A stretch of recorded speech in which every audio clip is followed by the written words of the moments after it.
think they care, but one of the problems is like we've seen, you know, like it looks like they don't. It might seem like they don't care when you see a guy like Shomo or someone else dropping regulation catches in the slips. That hurt us. No, I'm I'm gonna just say, gonna say that I'm gonna just clarify what I meant by mhm. lack of care or dedication. I don't think that.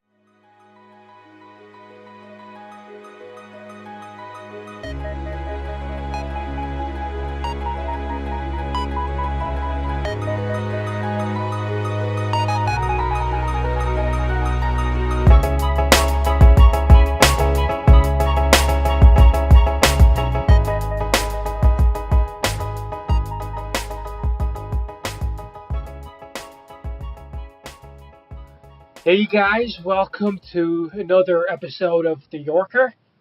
We're going to review the second test match against New Zealand. So, uh, we had a little prediction before this that it would go. Well, I predicted it would be a draw.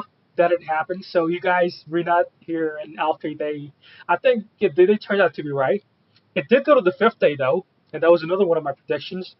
But that's only because of the weather, and we have the weather to thank for. But right off the bat, a lot of pessimism from the fans, Mhm. and I just think we should have known this because it's not our strongest format. So I really actually enjoyed watching the games. I liked the battles that were going on between New Zealand and us. I thought the production was very good in Sky Sports. I like the commentary team. They're providing some really good insights. And it's just too bad that we couldn't hold on to our chances when we had them.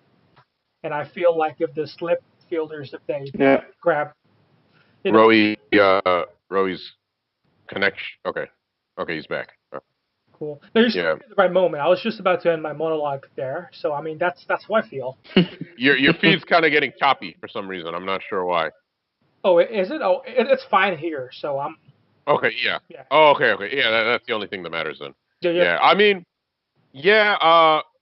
I'm not sure. It'll be interesting to see if Renat has the same opinion as me or what other insights he can add to this. I guess I'll go first. The first thing is a lot of the fans, even the WhatsApp group, even Mufi was talking about how they've lost some interest because the guys are performing, so poorly and whatnot.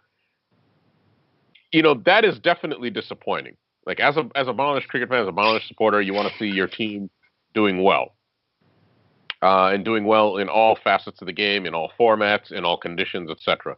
But I've always tried to put a little bit of realism, and a lot, and some people might, based on reading my posts on BC or whatever, might be like, well, he's the kind of guy that will talk a lot before a series, and then after the series will like change his tune, and I don't, okay, that's maybe a valid criticism of my viewpoints and stuff. Yeah, I'm going to be overly optimistic. I'm going to back the boys, and I'm going to be, you know, to probably not the most appropriate term, but I'm a little jingoistic before a series, and then I'm more pragmatic after the series ends. Especially if it doesn't go the way that we thought. That being said, I don't think any of us predicted that Bangladesh was going to win this Test series, No, um, but we wanted to see a much more competitive series than we have had. That being said, you have to remember the two of our biggest players in any format, and especially in Test format, Mushi and Shakib are missing, and this point can't be stated enough. These guys on this same ground 2 years ago, they put on a partnership of 350 plus. So when you take that away from a team's batting lineup, any team is most teams are going to struggle. If you take Steven Smith and Dave Warner out of the Australian lineup, what happens? And we've seen what happens. They've been gone for the last year due to the ball tampering fiasco controversy. And Australia has really struggled in the Test cricket format at home, away, wherever.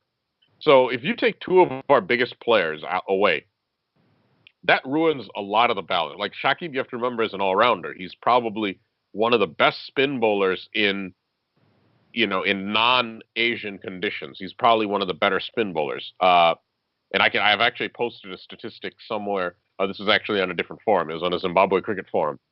But if you look at the spinners' performance in the last few years outside of the subcontinent, Shakib has one of the better averages. He hasn't played that many tests, but he averages under 40. And versus you have guys like Taijul or Miraz, and they've not done nearly as well. And not just them, but you've had players like Ashwin, Jadeja also struggling with bowling averages above 40 in non-subcontinent conditions, and Shakib's average is under 40. So he's competitive. So as a bowler, he's one of the best spinners you could take to these conditions. He'll at least keep it tight. If he's not, taking wickets, he'll at least keep it tight, and he'll pick up wickets. He picked up a 4-wicket haul in the last Test series that we played. I think that was in Christchurch, 2 years ago. So, not to ramble, but so when Shakib and Mushi are missing, that a lot of the balance is missing, both from the batting perspective, from the batting side, and from the bowling side. That being said, and then the replacements, in my opinion, shouldn't really have been here. Mithun, very lucky to be in the squad, let alone like in the test team, in the playing 11. He doesn't belong here. He doesn't belong at this level. Shoma, brilliant knock in the first test, but I don't believe he's a test quality player. He doesn't have the technique. He doesn't have the temperament. He's very much an Ashraful 2.0. On his day, he'll rip the opposition a new one, but that's not going to really make you competitive in Test cricket. What are we going to say? Riyadh actually has proven me wrong, and I'm happy to eat that humble pie. He's turned it on. He had a valiant knock today. Too little, too late. Yes, but that's all he could do. He came in at 6, a half century is all he could do. He batted with the tail. So Riyadh, I'm not going to criticize anymore. And Tamim did pretty much everything he could do. Shadman has been impressive from what I have seen.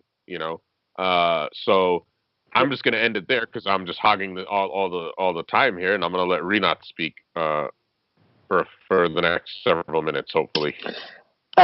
Yeah, I think Alfie covered almost everything there is to cover.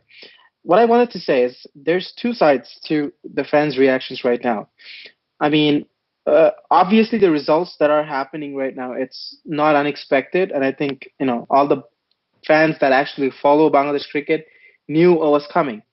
But I feel like the real frustration comes from the fact that when we are watching these games, we feel like there's a lack of dedication from the players in the first place, right?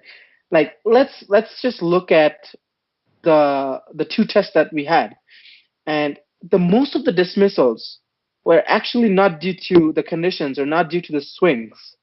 It was more because of the bounce. Now, bounce is something you could improve even when you're in Bangladesh, right? It has nothing to do with the grass, right? Even though the conditions were difficult, we actually handled the swing really well. And if you look at Saudi got neutralized, right? Same with Colin Grande home. So these 2 guys, they're the genuine swing bowlers, even bowled to an extent. It was Wagner that literally won New Zealand the 2 games in terms of their bowling. And, Wagner wasn't bowling anything special. It was just, he was bowling short, and short. And our players just didn't learn. Not from the first innings, not from the second innings, not from the second test first innings, and the second test second innings. So they're repeating the same mistake. And I feel like that's why the fans are getting really frustrated because, they don't see that real effort to improve from the mistakes they're making. The mistakes are all repetitive, right? That's one side of this frustration. Having said that, it's just to cap off of all Alfie has been saying about the batsman, about who has been performing or whatnot. I feel like it's true. Let's just take things into context. Let's say if New Zealand was touring Bangladesh and they were playing without Ross Taylor and Kane Williamson, what do you think the results would have been? Even if it was a 3-day game, I'm pretty sure we would have still won that game, right? If you take out 2 key players in unknown conditions, it becomes very tough, right? And Bangladesh itself, as a team, they have 3 proper batsmen in test matches. we have three batsmen: Tamim, Mushfiq, and Shakib. You take two of them out, and the equation completely becomes very difficult. So if you think about it that way, I feel like if New Zealand was in our situation, in our conditions, with if they lacked the experience that we lacked, the results would have been the same. But maybe them knowing the format a little bit better, they may have tried to defend it out a little bit more, which we didn't. But otherwise, the results would have been the same. Right. I mean, both of you guys raised some really good points, and what I'll do is I'm just gonna bounce off of them. So I was just writing some stuff down. Hmm. So yeah, I mean, definitely we missed Shakib and Mushi a lot, but I think we expected the replacements to do a lot better than they did. Like even someone like Shatman, I mean, yeah, okay, he did pretty all right. It's his first series, but in a game where everyone else was kind of finding it hard to settle down, and when he got the starts, maybe he should have converted them to Yeah. bigger scores. And the other thing is, why are you surprised now? That's what I'll ask anybody. You should have been more surprised when we didn't pick the right players. Now, like going with what we had, going with Shomu, Liton, this was totally expected, I'd say. So, which is why I'm not that pissed off like I was after the ODI series. Yeah. The Yeah, same thing here. I'm not that pissed off. I'm disappointed, but it's like I mean, it's like anything else. You expect a sunny day outside. It's not sunny. You're disappointed, but you're not pissed off. You're not like, oh, that's it. The world sucks. I mean, you just get over with. Yeah. and But go ahead. yeah, and Rinat brought up dedication. I found that very interesting because I actually used to think that way, that these players are not dedicated. However, watching these spells and these sessions and tests, man, no, these batsmen have batted all their life. Like when you even put Mitun in there, like today, the way he was batting, you could see it that the guy clearly cares when you look at his eyes, and like he wants to learn. He knows it's a huge opportunity. It's just the fact he's not good enough. No, the players care. I think they're dedicated. I think the players are dedicated. The problem is that we have the wrong player selected for the wrong format. And I'm not a huge proponent of specialization like Roey is, but I'm not against specialization. So, for example, if you have a player like Mominul, who's a test specialist, he needs to only play test cricket. I guess that's what Roey is saying. I mean, so I guess I do agree with Roey. So, the players are dedicated. The problem is wrong players are picked for the wrong format. Like, Mithun is, like, for example, Shommo is a limited over specialist. He shouldn't be playing test cricket.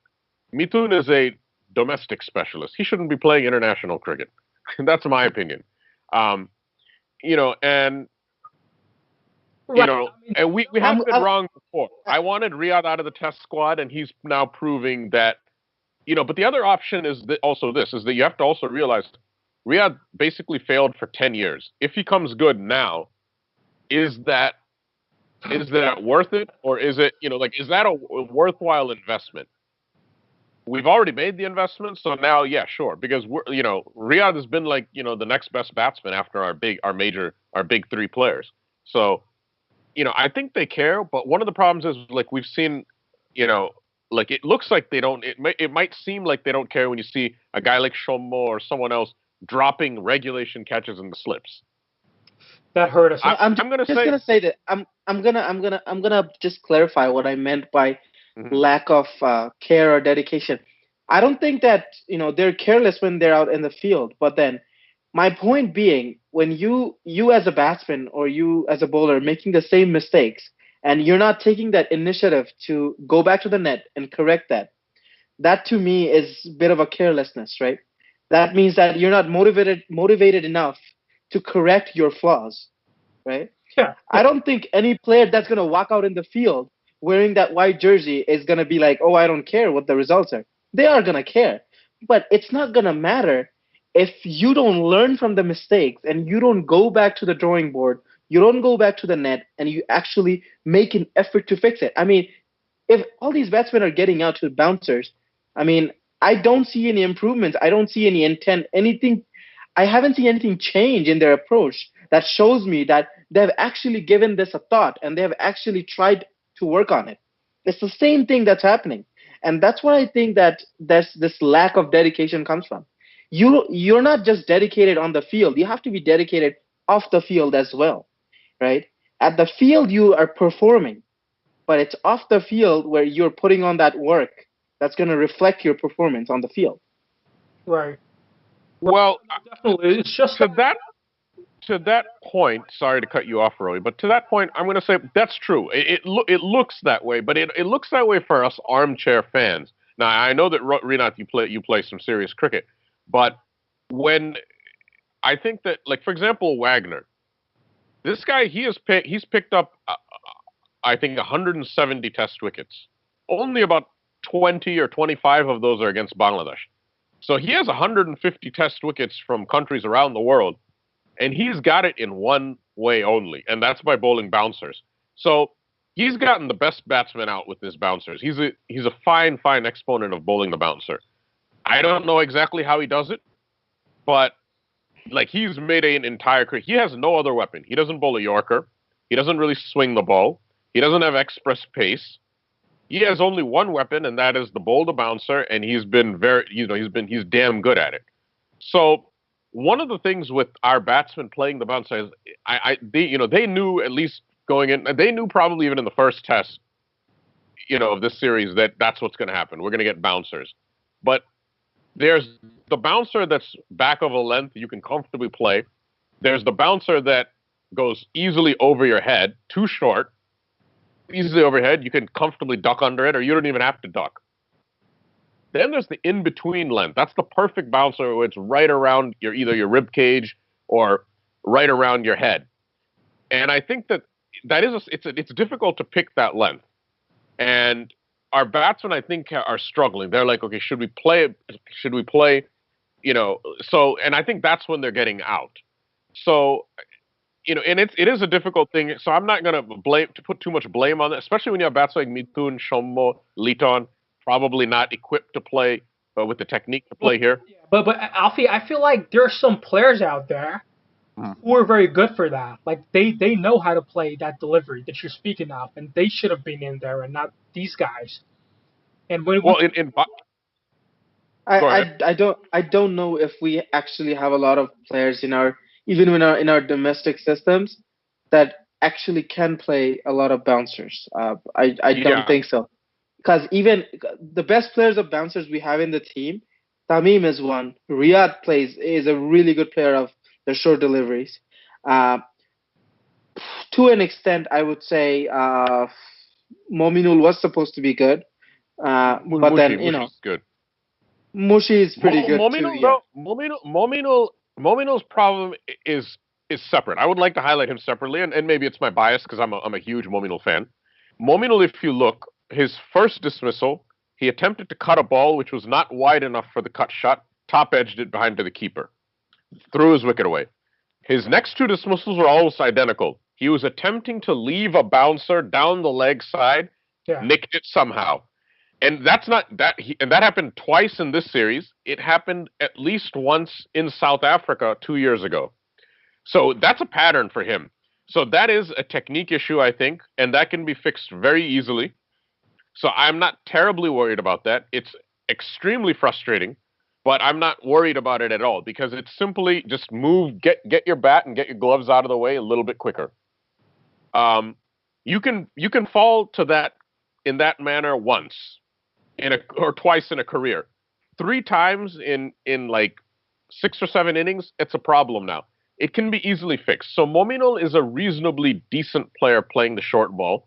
But our best, of course, is Tamim, Riyad probably, maybe Mushfiq for sure, possibly even Shakib, because Shakib is a good cutter of the ball. He cuts very well behind point and square of the wicket. I'm trying to think, and I think Shadman is not a bad player either. Of what so far we've seen, the problem has been and the opening stand has been great throughout the series.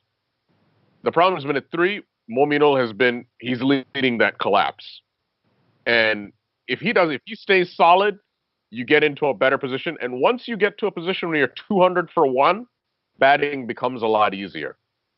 Yeah.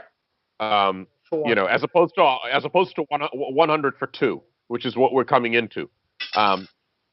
So that's my personal opinion. Yeah. With Shakib and Mushi out, I would have plugged in more of our test specialists and not gone with Liton and Shomo, because like what we're seeing now is every one of our players, they if you give them a full series, they'll make one convincing case, and then if we use that to then pick them for like the next year or 2 years, we don't have a plan basically. Like for tests, there's no plan. I don't think there's any plan at all. There's the selectors really haven't had much of a plan the past couple of years. Since Nanu has been the chief selector, I feel like they haven't had much of a plan. Rinat has pointed this out before, that they have made all sorts of different reasons for including X or Y or Z player. Now, I'm not opposed to that. I think that you can have different standards for different players. So really, my problem is I've just disagreed with the selections, not with the actual method, not with the theory, but I've actually just disagreed with the actual player selected. I would have picked Mossadegh. Let him fail. We can at least say we picked the guy who had the highest first class average in Bangladesh, Yeah. and we gave this guy a shot. Instead, we picked Mithun, who has a first class average of 35. There are 10 batsmen that have higher first class averages, probably, than Mithun. And a couple of them are in the squad, fine.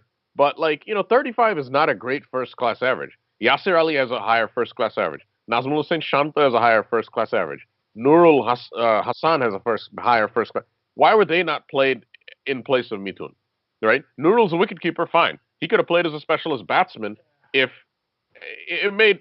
these selections made no sense. But Mossadegh with a first class average of 60, I am fully willing to admit he may be a horrible player, right? Because we know that numbers in Bangladesh domestic cricket probably is not that meaningful, but we should have played him. By the same token, I'm not a Liton fan, but he has one of the higher first class averages in Bangladesh. So I think that it was okay, a justifiable move to have him play in the squad. We've seen now that he is probably not cut out for Test cricket, at least not maybe in these conditions. So, and I wish we'd given Mossadegh that chance, but I don't know what's going on. Maybe he's Right. Gotten on the wrong side of something. Exactly. We don't know. There could be a lot going on actually behind the scenes, and yeah. But let's talk about the bowling a little bit. Man, Yes. what a wonderful opportunity this was. Yeah, we were missing two key players, but still, I thought, and we'll never be as good as the New Zealand bowlers in their own condition. However, I thought the boys did pretty well. I mean, I had fun watching them bowl. Certainly. What about you guys? And I want, yeah, Rinat, go ahead. Yeah, I think. But Yeah. Okay. No. Go ahead. Then give me the follow-up question. Sure. So I was thinking, they look really good. So why couldn't they replicate what Wagner did with his bouncers? Is Ibadat or Jayat, are they not capable, or is it the fact that the New Zealand batsmen they're more well equipped to handle those type of bouncers? Because I'm just thinking what they could have done. Well, okay. So Wagner has 42 tests, and then you look at the experience of our players. It's gonna take some time. True. Wagner is 34 years old. 32 years old. He's not exactly a young guy. It took him a long time to figure out his game. That's number one. Number two, bounce is something that we are weak against, so it has worked. So it doesn't mean that the New Zealand batsmen are weak against bounce. Exactly. Okay? Exactly. It could have been disastrous if we tried the same technique as Wagner. Yeah. For our pacers against New Zealand batsmen, these batsmen, they know this format. They know the ground, they know the conditions, they have no technical flaws. To beat them, you need to frustrate the shit out of them because they like scoring runs. You look at guys like Kane Williamson, you look at guys like Ross Taylor, they want to score runs. Their goals are always to score hundreds, 200s, their sights are a lot higher. As soon as you start frustrating them, and you cut down their scoring chances, they will take chances.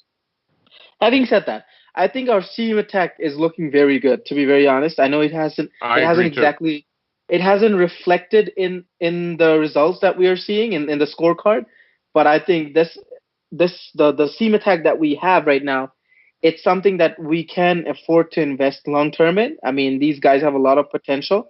But what you guys also have to remember that after this series, the next time we may see a three pace attack, we don't even know when we're going to see that. Maybe not even this year, right? So someone like Ibadat, for example, may not see another international game for another year and a half, right?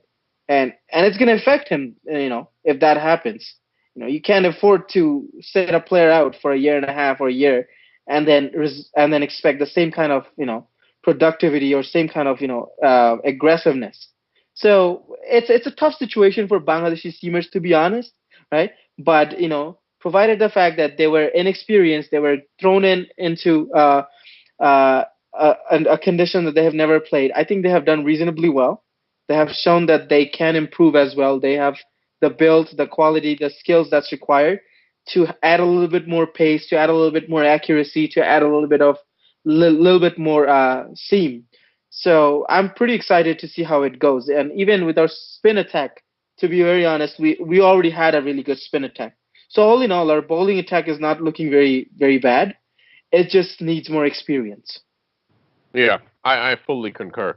I think that, I mean, if you look, only, New Zealand bowlers have bowled 4 innings, the 4 innings that we've batted.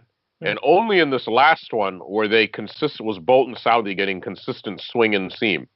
And they're world-class bowlers in these conditions. But if you look at when we were bowling, Jayad and Ibadat, they were both troubling the New Zealand openers, at least in their first spell. After that, you have 1 or 2 catches being dropped. And then the other thing is fatigue kicked in. That's one of the things that they need to work on, and they can work on outside of, even if we don't play another test for 6 months, these guys can work on that. And part of that comes into play that in our domestics, our fast bowlers in domestic cricket, in an NCL match, BCL match, they might bowl 20 overs in the entire 4 days. That's an average of 5 overs a day. Here, they're expected to bowl 20 overs in 1 day. And even then, that's only 80 overs. So, they're expected to bowl more than, they're expected to bowl at least 20 overs in a day. And we see that the first 5, 6 overs, they bowl very well, and then they fall apart. Because in Bangladesh, they're not used to probably bowling more than 3 or 4 overs in a spell. No, that's a very good point. That might be something to think of, like in the long term. But man, those chances cost us a lot. Yeah. Because one Kane Williamson drop, it means 200 runs. One Ross Taylor drop means 200 was Williamson dropped? Ross Taylor was dropped too, I think. Right? Ross Taylor was dropped twice. Oh yeah, Taylor was dropped. He was dropped twice. That's 400 runs. You just dropped 400 runs. And then in the first test, Latham was dropped for not, and he ended up scoring 140 something. So now that's 550 runs about. Yeah.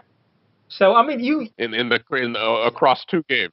So I mean, I go back to that. This was a golden opportunity to really surprise a lot of folks in New Zealand in their conditions, but we weren't clinical enough, and it really hurt us. But nothing to get too disappointed about. I think that should have been left in the front end in the ODI, right? Yeah. The ODI. That's the format we're supposed to be, coming up, and we ranked 7 in that, and tests were 10. Yeah. 9. Yeah. 9. So. Yeah. So let's wrap this up, but then let's just go through we have one more game left. So just want to start with you, Roey.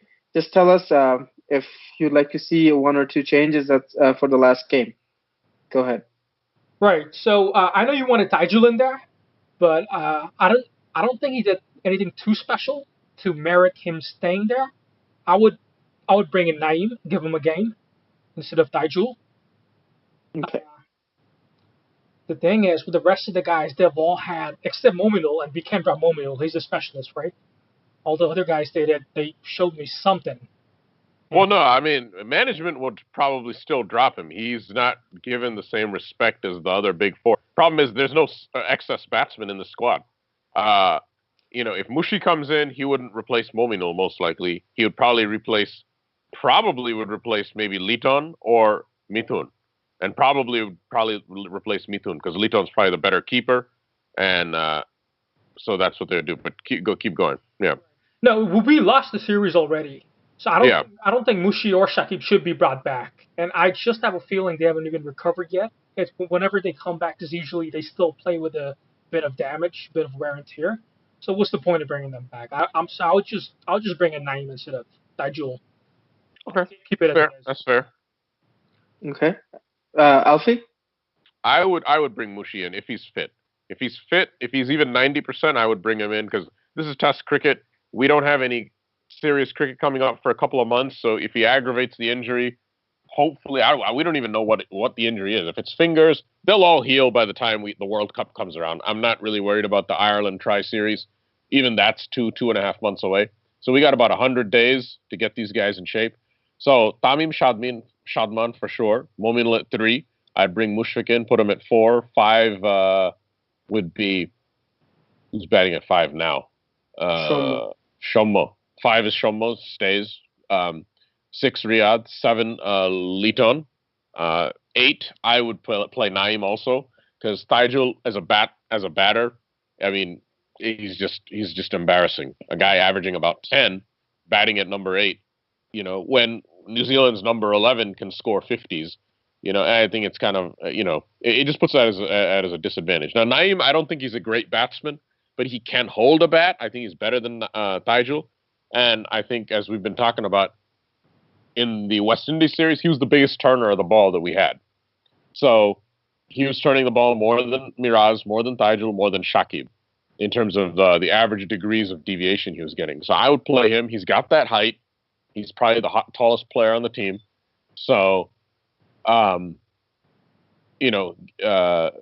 him in. He might get that bounce. I think that, you brought him on the squad. He's in the squad. Throw him in. Like, we've lost the series. There's nothing to lose. Or, I would probably drop Fizz. There's really no point risking him getting injured before the World Cup. A batsman injury can recover pretty quickly. But a bowler getting injured, he could be out for a year. He could be out for 6 months. We can't afford that with the World Cup coming up in just 3 months. So I drop Fizz, bring back Khalid, and play the original 3-man seam attack. The Sylheti seam attack that we had from the first test, and just hope for the best. The conditions will probably be very similar to what we've seen already in these 2 games. Green top wicket, but pretty flat. Hope that the batsmen take some of the fight from the second innings in Hamilton to Christchurch, and put up a big score batting first. And it's all come down. The openers have done their job.